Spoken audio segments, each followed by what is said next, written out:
په جلال آباد ښار کې د چارو ادارې لوی ریاست له لوري د امیرالمؤمنین حفظه الله د 18 او 20 ګڼه فرمانونو مهم پیغامونه د خلکو د خبرولو او مپوهاوي په موخه پر بیلبورډونو ولګول شول. د چارو ادارې لوی ریاست د مطبوعاتو رئیس وایي د دغه اقدام څخه یې موخه د عامو خلکو خبرول، د عامه پوهاوي کچه لوړول او په ټولنیز ژوند کې د غیر ضروري لوړ لګښتونو کمول دي.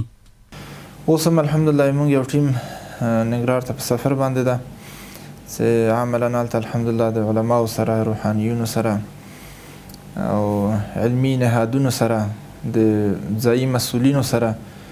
هغوی سره ناستې کړي دي، هغوی سره مجلسونه کړي دي او د عام ولس د ښه پوهاوي دپاره د 18 او 20 ګڼې فرمانونو په اړه باندې پیغامونه په بیلبورډونو کې نصب کړي دي. اراده دا ده چې دا لړۍ به انشاءالله موږ ولسوالیو ته هم غځوو،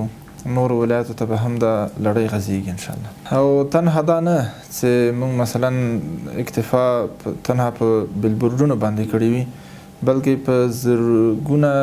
جلده د 18 ګڼې فرمان او د 20 ګڼې فرمان په اړه باندې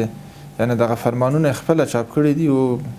او دا عام ولس ته ویشي، عام ولس سره شریکوي او خلکو ته یې ورکوي.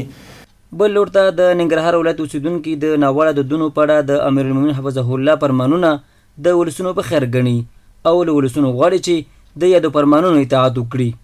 دا د موږ د ولس لپاره ډېر ګټور دي او موږ ته خوشحاله یو او هرکلی یې کوو او خوښ یې په دې باندې او باید ملاتړ یې وکړو چې په دغه ناوړو دودونو لاس واخلو تر څو د موږ ولس په امن او فضا کې ژوند وکړي او بې ځایه پیسې موږ نه مصرف نه شي. د امیرالمؤمنین صاحب فرمان دی او مسؤلینو باید په ډېر اخلاص او صداقت سره پلی کړي او خپله ټوله انرژي پکې مصرف کړي تر څو پورې چې عملي شي او خلکو ته یې ګټه ورسېږي. او دا ناوړه دودونه لکه څنګه چې ناوړه دي همدغسې د خلکو ذهنونو ته ناوړه ښکاره شي تر څو چې ترسره یې نه کړي. د یادونې وړ ده چې د چارو ادارې لوی ریاست د امیرالمؤمنین حفظه الله د 18 او 20 ګڼه فرمانونو د تطبیق او مپوهاوي په موخه یو ډول پروګرامونه پیل کړي